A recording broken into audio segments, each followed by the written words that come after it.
By the time I resigned, 6 days later, I then found out that there were significant allegations involving Mike himself, and not just random affairs and other sexually compromised situations on the mission base. I'm trying to just give enough context to get to the matter of October 27th. My wife and I had gone to dinner that night. We knew that there had been previous rounds of conversation, previous confrontations, previous attempts to move Matthew 18 from step 1 to step 2, and if necessary to step 3.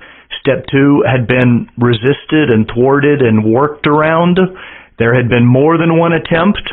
It wasn't the first time, and while information was officially presented in detail on October 24th was not the beginning of the information that had already been disclosed weeks before, and over a series of about every 6 months, others stretching back 18 months or more, others who had brought forward concerns that were never acted on. So this was not a sudden event, and this was not a sudden disclosure. There were small and incremental concerns expressed that were significant enough to merit investigation. There was a full-throated presentation, and there was an official document submitted on the 24th.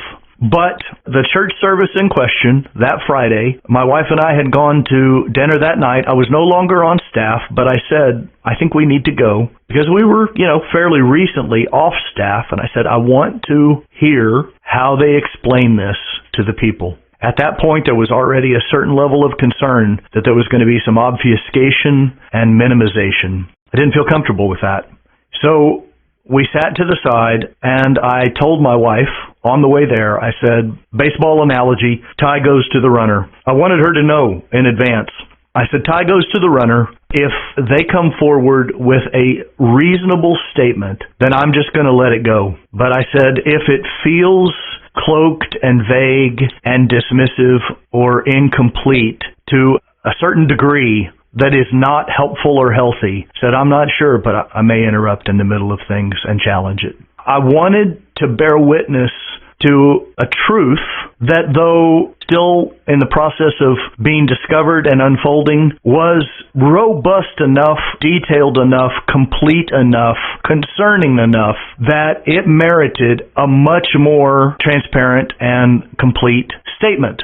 Now, I appreciate it was still fairly fresh, and subsequent statements could become more detailed. But I sat there, and a vague and rambling statement was made. Then a couple of other additions were added, and they were about to close. And literally, the announcement concerning the allegations against Mike, the actions taken in asking him to step down, it was spoken of in a cooperative way. We've asked, and Mike has agreed. I appreciate that. But what wasn't made clear was whether he agreed or not, he needed to be sat down, and they presumably at that time had the courage of their convictions to tell him and require him to sit down. That would have been helpful for everyone to know. We consider these allegations serious enough and credible enough that we are removing the platform, the pulpit, and the microphone from Mike's hands. Now, he has agreed to this, but whether he agreed or not, this was an appropriate action based on the statements that we have received thus far. That's a different kind of statement. Also, to be clear enough that these were allegations of sexual impropriety and clergy abuse that were long-standing, spanning decades.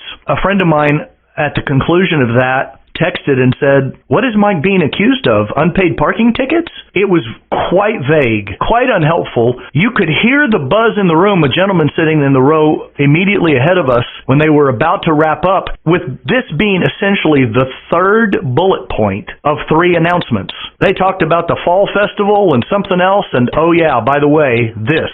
It lacked the gravity, it lacked the specificity, it lacked the candor and transparency. The guy sitting in front of us when they were wrapping up, and I don't remember exactly the line, but it was like, okay, so now we know that everyone needs time to go and process, and now they were going to wrap up with that. The guy ahead said, process what?